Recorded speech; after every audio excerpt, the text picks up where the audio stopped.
Gotta make sure I look good for the camera. Greetings, my beautiful and wonderful people of Play Reading and my acting cohort. My name is Chinua Ping. Today we are going to be discussing the Laramie Project written by Moses Kaufman. If it were to be done with the same stylistic choices as A Rhyme Deferred by Camilla Forbes. As we know, the Laramie Project is about a theater company based in New York City taking a trip to Laramie, Wyoming, following the tragic murder of Matthew Shepard. And they want to make a play about what happened in that area. They went to interview all the citizens, and what they ended up doing was taking all the things that were said and taking all the interviews and creating a play that was strictly based off of exactly what was said. The storyline is very much rooted in the truth of the situation as opposed to creating a story based off of context. It was very strict, and it was very honest. So the show that they ended up putting on in New York was somewhat of a recreation of the actual event that happened in Wyoming. Now, as we know, what is basically a completely different storyline was Rhyme Deferred, which is an artful critique that takes us on a journey. It investigates hip hop and its influence and how it has evolved throughout time and how our culture has matriculated and progressed throughout time. So in rereading Laramie Project and Rhyme Deferred, I was thinking, even though the stories are so different, I really wonder what it would be like to mix their styles. I really wondered how much context is a part of the storytelling. Could it be the same situation if this were done in New York? Would it be the same situation if these people weren't white? Would it be the same story if it wasn't done to Matthew? So that's what made me go with what my project is based in, is Laramie Project done as if it were A Rhyme Deferred. So from my research, and since this was such a recent occurrence, there isn't much information out that I would like to pull from, but given the information that I did get, there are two things that I think I would really want to emphasize when it comes to the story that I would like to tell. So just for basic context, there was a black transgender woman named Devontae Curtis who was murdered in her Chicago apartment by her off-again and on-again boyfriend. His name was DeAndre Bell. Curtis was murdered at the age of 31, and her boyfriend was, I believe, 24. The only information that we have, or that is being provided right now, is her boyfriend killed and robbed her. Once caught, immediately confessed to all crimes, and it was found, I think, in his phone, research on how to murder somebody with a hammer. I tried to look up to see how the family felt, if there are any messages from the Curtis family, any court hearings. I don't think there has been a court case yet. But these are the things I would go to investigate on my own. So although I wasn't able to find too much information on the internet about the situation itself, there are things that, like I said, I would zero in on, like environment. I think environment is very important. I think Laramie, Wyoming, was a very interesting town.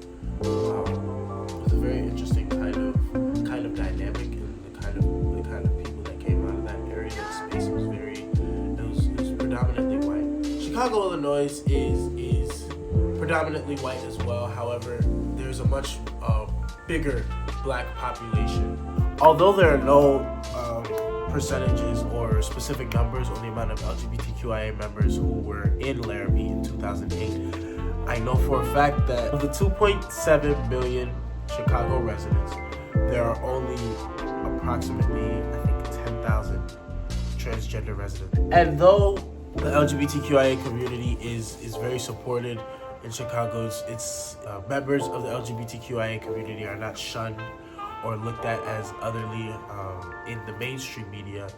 It's a different thing when you zero in on specific cultures like black culture. And just think, with all of the cases that have arose since Laramie, Wyoming, all across the world, but mainly in America, the media has developed a certain level of desensitization in these certain situations where now when something happens, it's not taken as seriously. And I think that's something that I want to incorporate when it comes to the stylistic choices of how I approach the making of Laramie Deferred. So along with those two main points that I really want to zero in on with my storytelling, there are also lesser topics that I would like to address, like the internalized homophobia of the boyfriend and how he is a representation of a lot of internalized homophobia that we experience as Black people even to this day, and the fear of really being yourself for fear of what other people are going to think of you, how your community is going to look at you, how your parents are going to look at you, etc., etc. There are so many things that can be investigated when it comes to the boyfriend. The next thing that I want to focus on for my storytelling is the amount of media coverage. The difference in media coverage. I feel like with Laramie Project, it was such a huge thing. Laramie, Wyoming got a lot of coverage and a lot of news media, and a lot of people were there in support for Matthew and the Shepherd family, and that's a wonderful thing. However, in this situation, there's very little to no media coverage over this very tragic situation. Now, me personally, I have deduced this outcome to two reasons.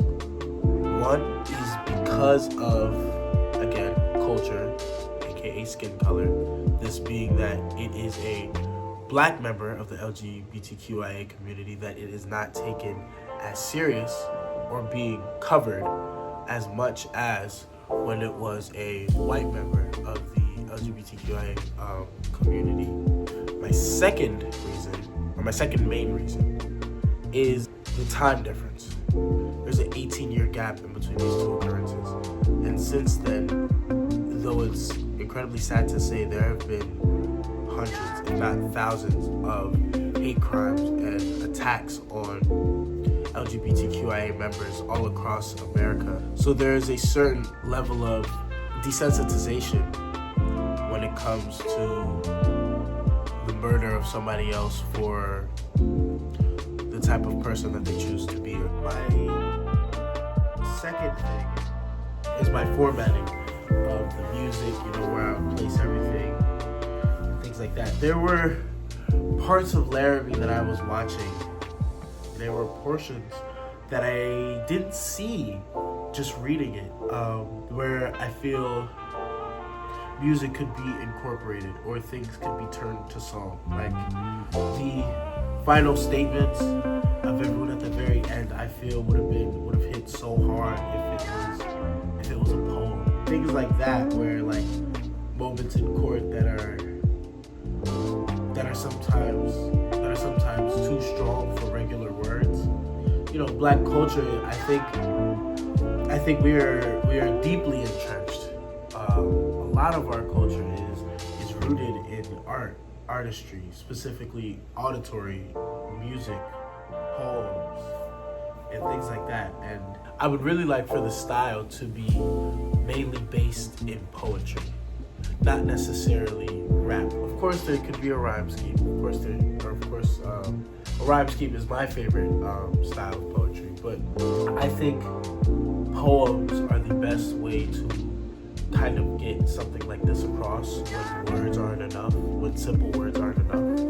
For the duration of the play, there would be moments where you break out into a poem, and staging and lighting and things like that, the lights would dim, and it would be kind of a representation of, opposed to just saying the words of what's being said, it is translating the feeling of what it is to be in a situation like that, what it is to have a friend who you knew who was murdered for their own choices in life and what they choose to be and how they choose to express themselves, or how people in the Black community really feel about transgender people and the LGBTQIA community in general.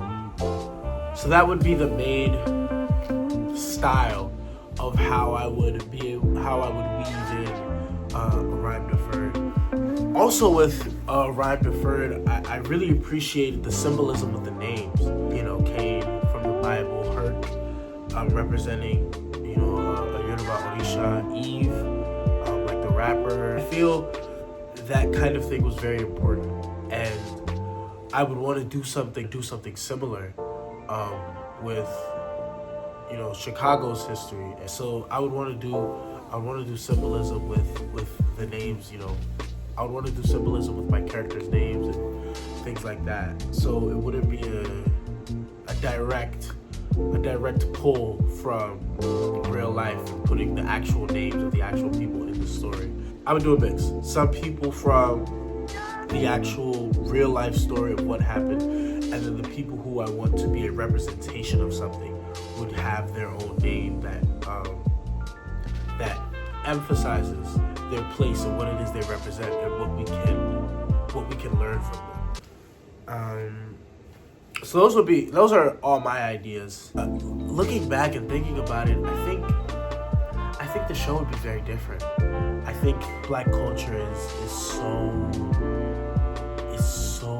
transformative, and it's so different, and it's such its own thing that when you incorporate these little details that are seemingly unimportant or not so significant, it really changes the whole story. Like when you put in that it was a Black person instead of someone who was white. When you put in that it was in Chicago and not Wyoming.